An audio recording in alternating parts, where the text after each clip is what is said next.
नमस्कार। आज class 12th की केमिस्ट्री का चैप्टर नंबर फर्स्ट जिसका नाम है सॉलिड स्टेट हम लोग पढ़ेंगे। तो पहली डेफिनेशन है सॉलिड स्टेट में, देखिए क्या है, ठोस अवस्था। आपके द्रव्य माने मैटर की चार अवस्थाएं पाई जाती हैं, solid, liquid, gas and plasma.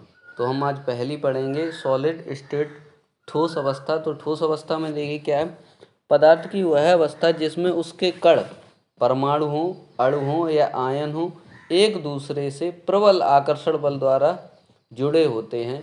इस अवस्था को हम ठोस अवस्था कहते हैं। ठीक है। ठोसों के गुण देखिए, प्रॉपर्टी क्या क्या है ठोसों की। ठोस की पहली प्रॉपर्टी है ये दृढ़ तथा बहुत ही मजबूत होते हैं। इनकी आकृति और आयतन दोनों कैसे हैं, निश्चित होते हैं। ये असंपीड्य होते हैं। और अगला पॉइंट है, पदार्थ ठोस अवस्था में क्रिस्टल बना सकते हैं। ठीक, ठोस अवस्था में क्रिस्टल बना सकते हैं। और लास्ट पॉइंट होता है, इनको आप यदि गर्म करेंगे तो ये द्रव में बदल जाते हैं। अब यहाँ पर एक पॉइंट आया है आपका क्रिस्टल। तो क्रिस्टल देखिए क्या होता है, ये क्रिस्टल पॉइंट आया है तो उसको देखेंगे। तो क्रिस्टल देखिए, क्रिस्टल उन ठोसों को कहते हैं जिनके अणु, परमाणु और आयन एक सीरीज में लगे होते हैं, व्यवस्थित क्रम में लगे होते हैं। यही क्रम उनकी चारों तरफ दोहराया जाता है और नए क्रिस्टल बनते चले जाते हैं। जैसे आपने हीरे की संरचना पढ़ी होगी हाई स्कूल में। ठीक है। गलनांक देखिए क्या होता है, मेल्टिंग पॉइंट। जिस ताप तथा दाब पर कोई पदार्थ पिघलकर ठोस से द्रव में आ जाता है उसे हम उस वस्तु का गलनांक कहते हैं। अगली हेडिंग है टाइप्स ऑफ सॉलिड, ठोसों के प्रकार। तो ठोस आपके दो प्रकार के होते हैं, एक क्रिस्टली ठोस, एक अक्रिस्टली ठोस। ठीक है।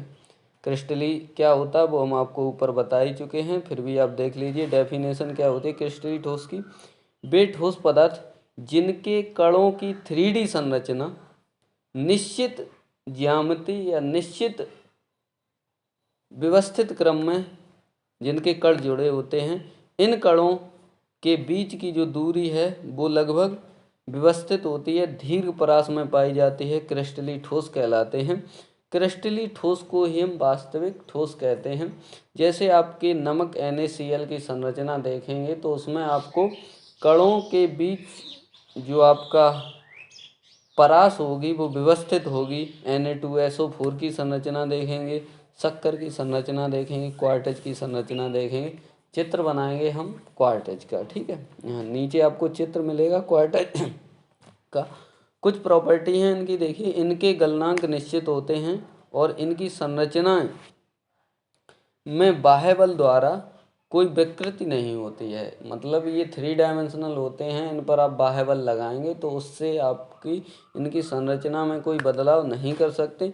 इनके भौतिक गुण जैसे ऊष्मीय चालकता है, ठीक है, चालकता है, विद्युत चालकता है, कठोरता है, अपवर्तनांक का मान विभिन्न कंडीशनों में अलग अलग होता है। जैसे ही आप कंडीशन बदलेंगे, ताप बदलेंगे, दाब बदलेंगे, इनके गलनांक हैं, कठोरता है, चालकता है, अपवर्तनांक बदलते जाएंगे।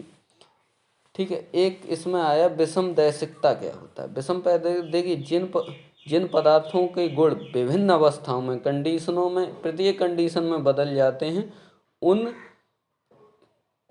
पदार्थों को विषम दैशिकता तथा उन पदार्थों को विषम दैशिक पदार्थ तथा इस गुण को विषम दैशिकता गुण कहते हैं। अक्रिस्टली देखिए, क्रिस्टली के बाद अक्रिस्टली के बाद देखिए क्या है, अक्रिस्टली का डेफिनेशन देखिए, वे ठोस जिनके अवयवी कण एक निश्चित ज्यामिति में व्यवस्थित नहीं होते हैं। कोई उनकी संरचना ये कहो कोई निश्चित हो, व्यवस्थित नहीं होते हैं।